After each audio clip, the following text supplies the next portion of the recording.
বাসবল ব্যাসবল করে করে গত একটা দুটো মাস পুরো দিমাগ খারাপ করে রেখেছে ইংল্যান্ড এবং ইংল্যান্ডের কিছু হতচ্ছাড়া সমর্থকরা।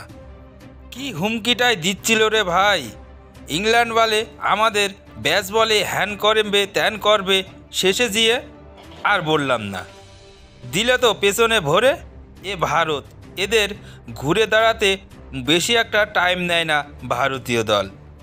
কি হলো এখন? ব্যাসবলটাকে ভারতের মাটিতেই কবর দিয়ে যেতে হলো ইংল্যান্ডকে। শেষে 4-1 ব্যবধানে গোহারান হেরে ভারত থেকে বিদায় নিতে হচ্ছে ইংল্যান্ড ভালো। সাথে করে নিয়ে যাচ্ছে শুধু বাবাজিকা ঠুল্লু।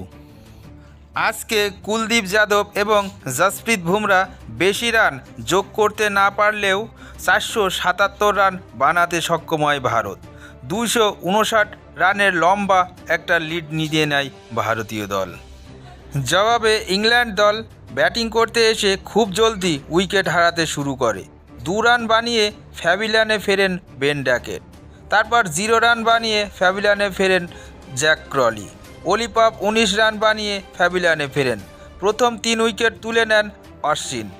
এরপর জনি ব্রেস্টো দ্রুত 39 রান বানান ও কুলদীপ যাদবের ফিরকির সামনে পরাস্ত হন তিনি।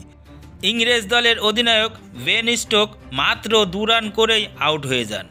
পাশাপাশি বেন ফোক্স 8 রান বানাতে সক্ষম হন। ইংলিশ দলের সর্বোচ্চ রান করেছিলেন জরুর, 84 রানে আউট হয়েছিলেন জরুর। তারপরে 195 রানেই সব কেল্লা খতম। দ্বিতীয় ইনিংসে 5 উইকেট শিকার করেন রবিচন্দ্রন অশ্বিন, তবে 2 উইকেট নিলেন বুমরা। তার পাশাপাশি কুলদীপ যাদব 1 উইকেট এবং রবীন্দ্র জাদেজা 1টি উইকেট শিকার করেন।